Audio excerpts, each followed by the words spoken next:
Hi, right. Okay. CFA were contracted last year to carry out an excavation at Musselburgh on the site of a new primary care centre, which rather conveniently was a very short walk from our office.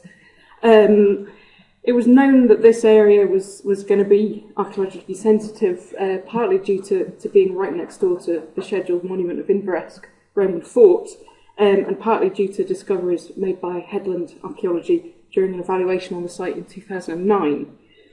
At this stage, we were on site end of last summer. So at this stage, there's still a lot of analysis that's got to be done. So some of these initial ideas might change. Post-excavation isn't particularly well advanced at the moment. But this will hopefully give you a bit of a taste of what we found. This is just to show you where the site is. For those of you that know Musselburgh, the major landmark is Tesco's. So you've got the old Tesco's and the new Tesco's. That's an important distinction if you live there. So old Tesco's now demolished. New Tesco's is built in here. Our excavation area in the sort of blue colour. And what this shows is that in red is the scheduled area of Inveresk Roman Fort. So you can see we're right underneath the fort, right next door. The fort lies in here. This slide gives you an idea of the recent history and geography of the site.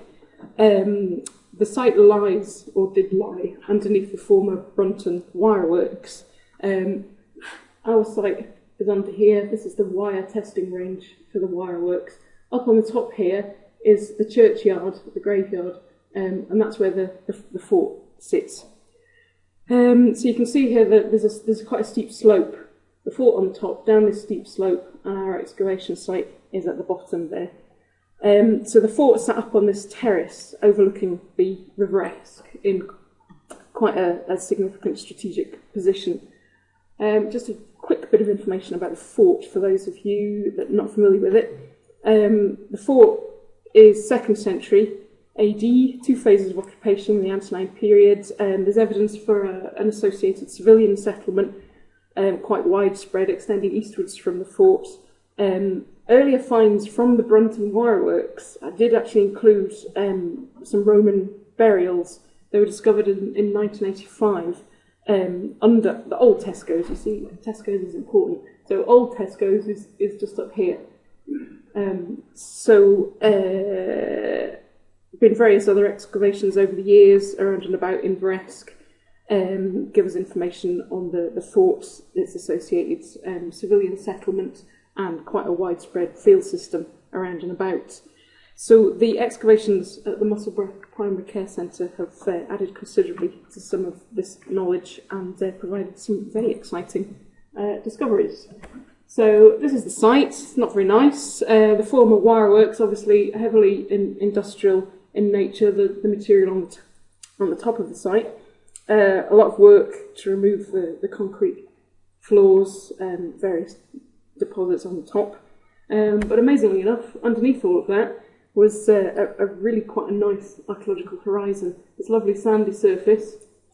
You can see the depth of material that was removed across the site.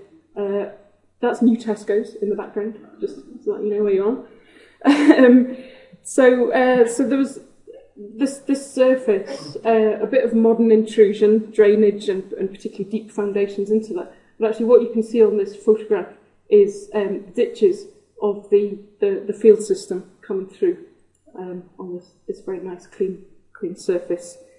We were expecting to find a Roman field system because that had been picked up in the evaluation along with various other bits and bobs, but the time depth was not what we were expecting, and the burials, which I will be talking about, were certainly not expected.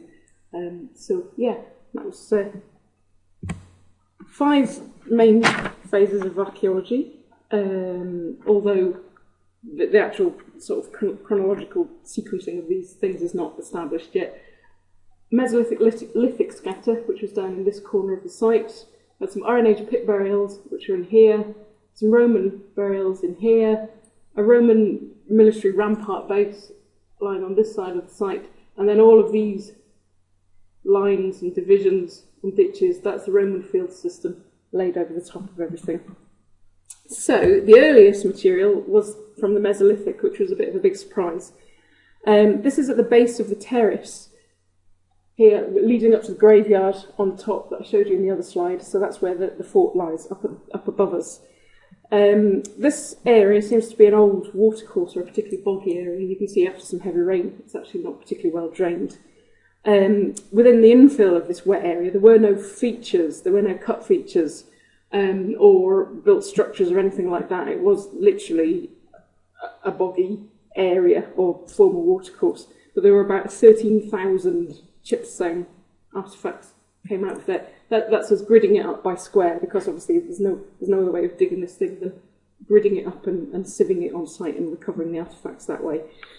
So very preliminary analysis suggests that these, the majority of these are Mesolithic in date, and there's a small amount of early and late Neolithic material. So it's an extremely significant assemblage for Mesolithic studies, but I'm not going to dwell on this today. Iron Age graves, 4 of these, purple dots there. 3 of these were simple pit graves with the body laid crouched at the bottom, and that's 2 of them there shown together.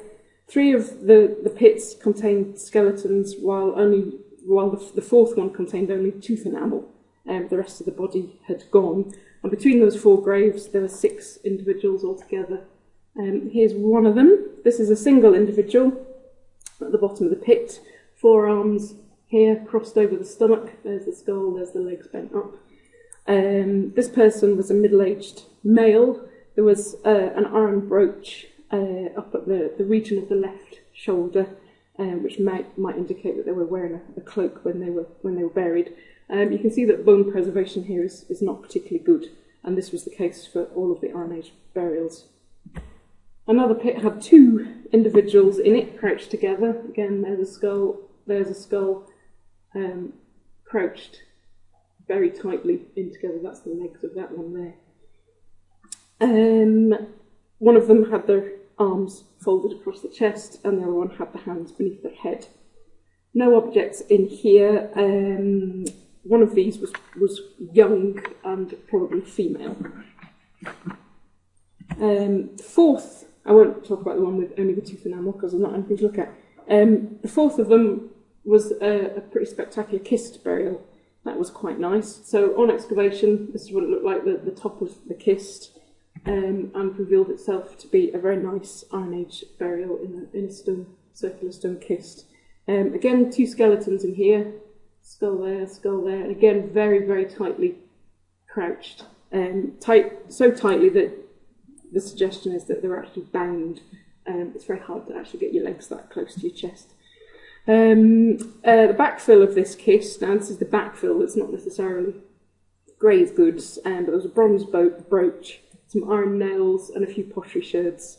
These 2 individuals, again, were quite young, and both were probably female.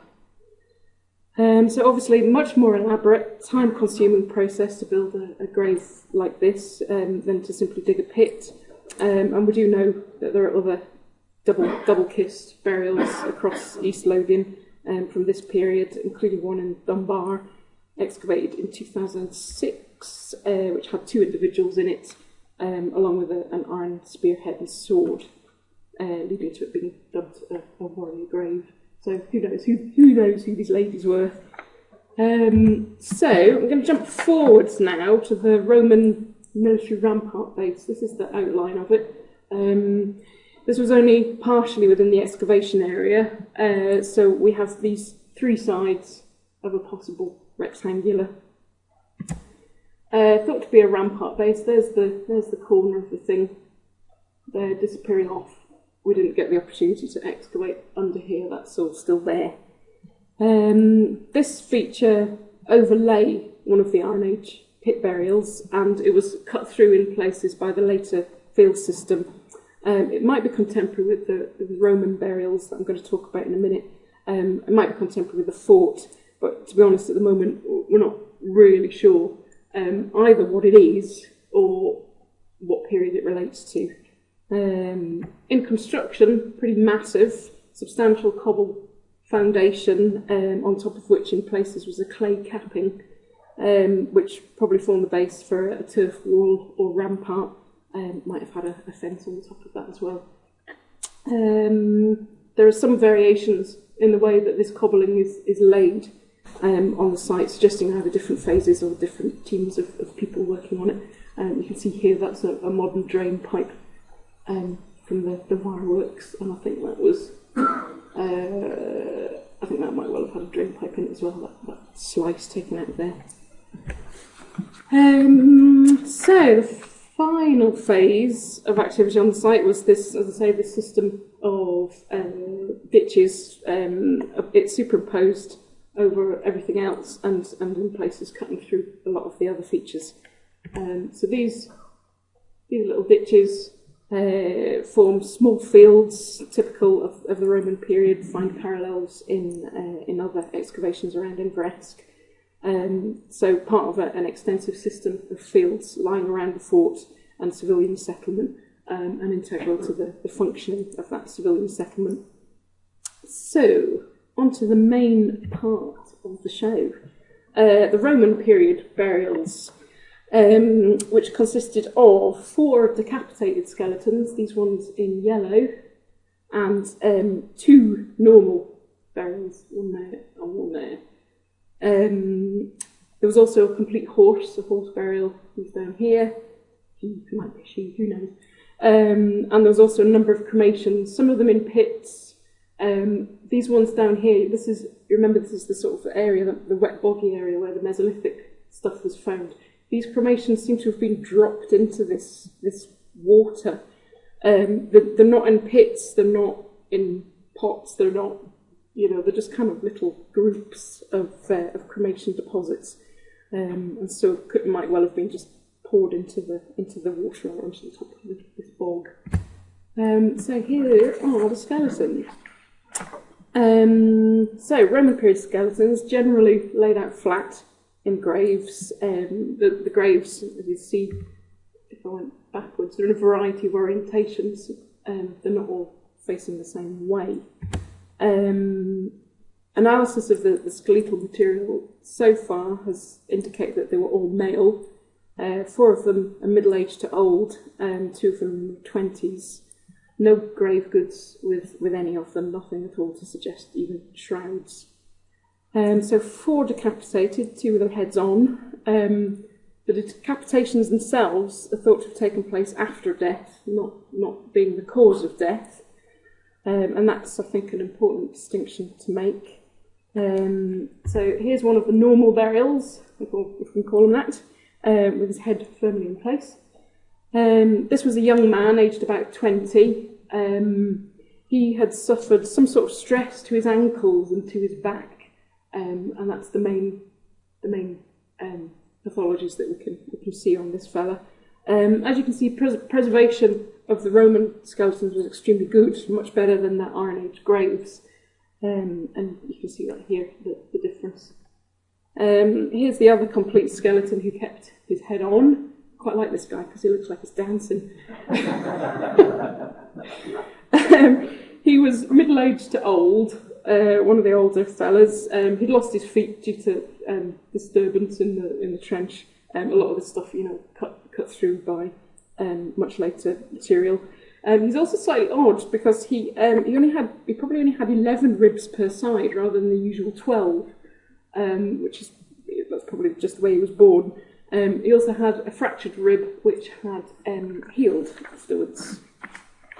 So onto the decapitated ones. 4 of them, therefore, had been decapitated prior to being buried. The skulls weren't missing. The skulls were placed in the grave with them, but in a variety of different positions. See this one here, the guy is lying on his left-hand side with his knees slightly bent, but his head is tucked in behind the small of his back.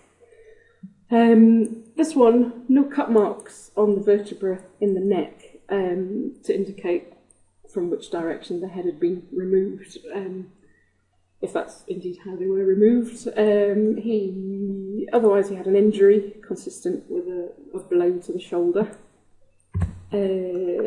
Some of the decapitations could be really confusing. This caused quite a lot of head scratching on site as the excavation started, and it looks really odd until you realise he's got his head between his legs. So his head down there between his knees ought to be up here, and the hands across the chest. So yeah, it caused quite a bit of consternation when that was being excavated. This one did have cut marks made to remove the head. The upper neck vertebra was still with the skull, and there were 3 or 4 cut marks on some of those vertebrae. This guy again was middle-aged to old.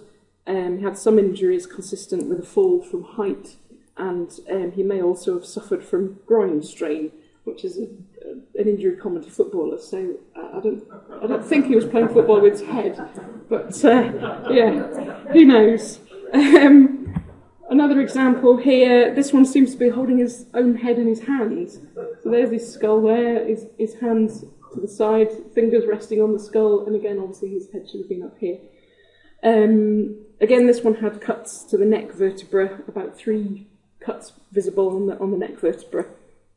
He was middle-aged to old. He, again, like the other guy, had a rib fracture that had healed, and an injury to one of his elbow joints.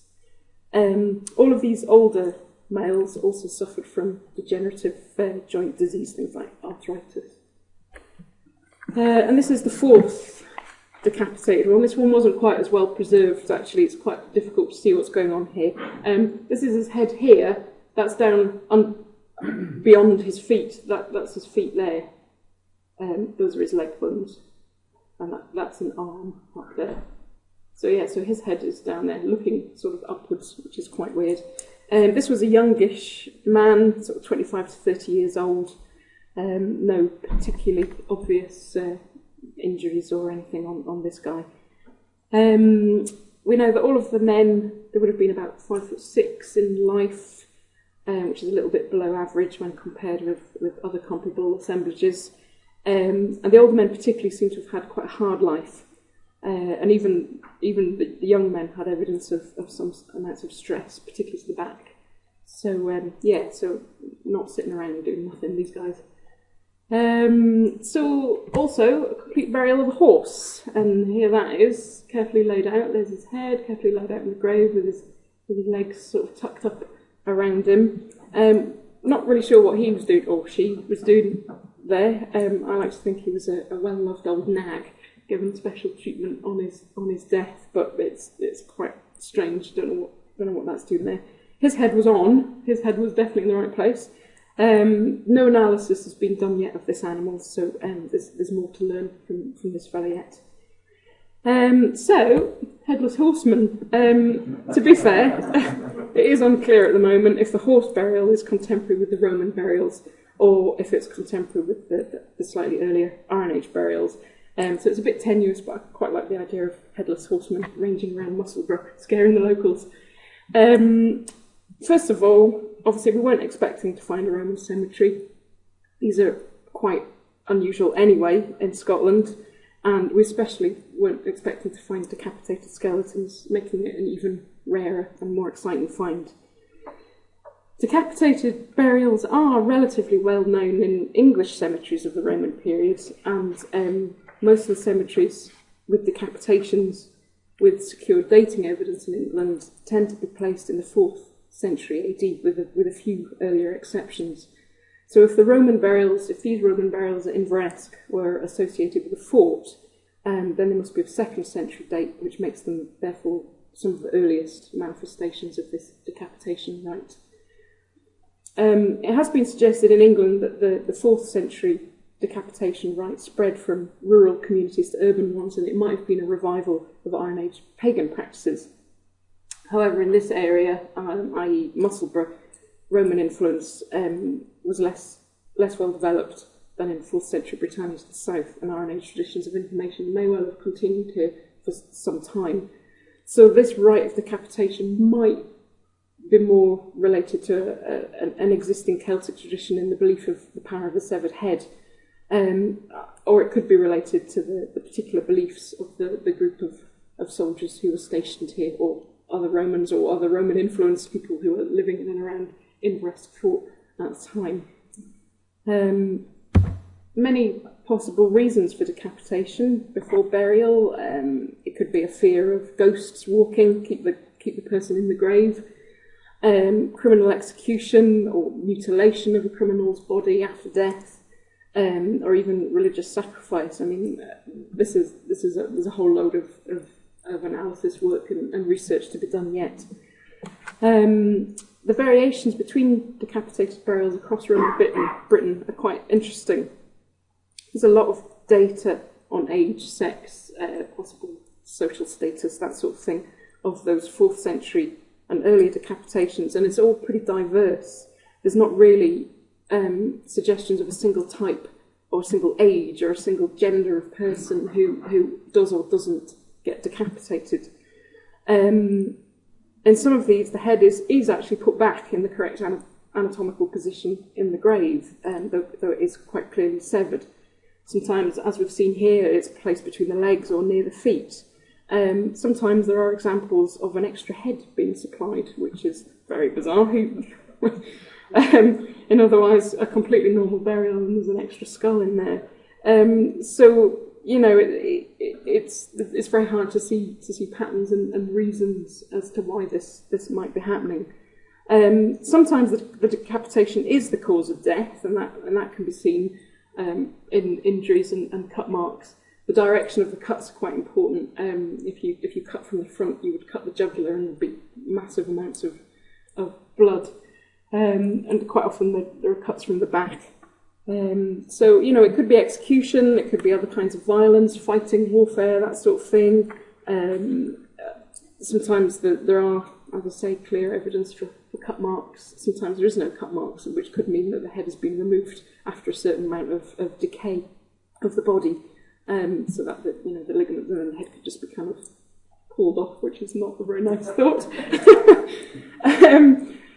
However, what is common is that decapitated skeletons are usually quite a small percentage of the overall number of burials in any cemetery, and males and females are usually equally represented in that. So Inveresk is quite unusual, and that has a high percentage of decapitated individuals, in that there's 4 out of the 6, and in being all men. Although, of course, the caveat to that is that we can't be sure that we excavated the whole cemetery. You know, it could be that we've just picked up an unusual corner of a much, much larger group of burials. So who were these decapitated Roman men? Were the cavalrymen buried near to one of their beloved horses, or were they more likely to be this character? I'm sure you all recognise him.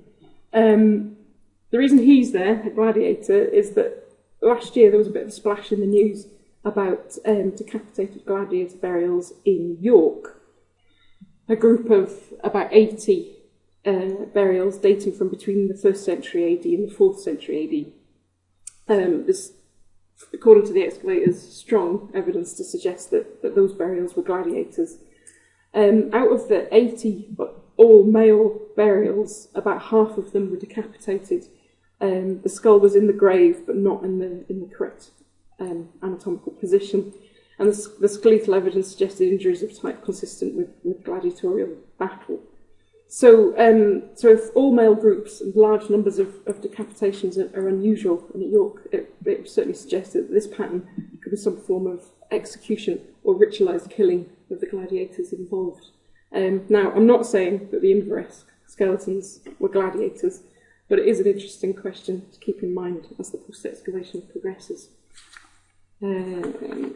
The guy, particularly the guy with the head between his knees, he had lesions to both shoulder joints, which is quite an unusual injury. It suggests a double dislocation, which could be indicative of a wrench while holding on to something that's kind of moving away from you at great speed, which could be a horse, a bolting horse, or chariot driving or something like that. So it's just quite a nice evocative image. But as I say, we don't really know who they were yet, and there's a lot of work still to be done. So that just leaves me on to say, watch this space. Yeah, we will feed back results as they come through, and still a huge amount of information to learn. Thank you very much.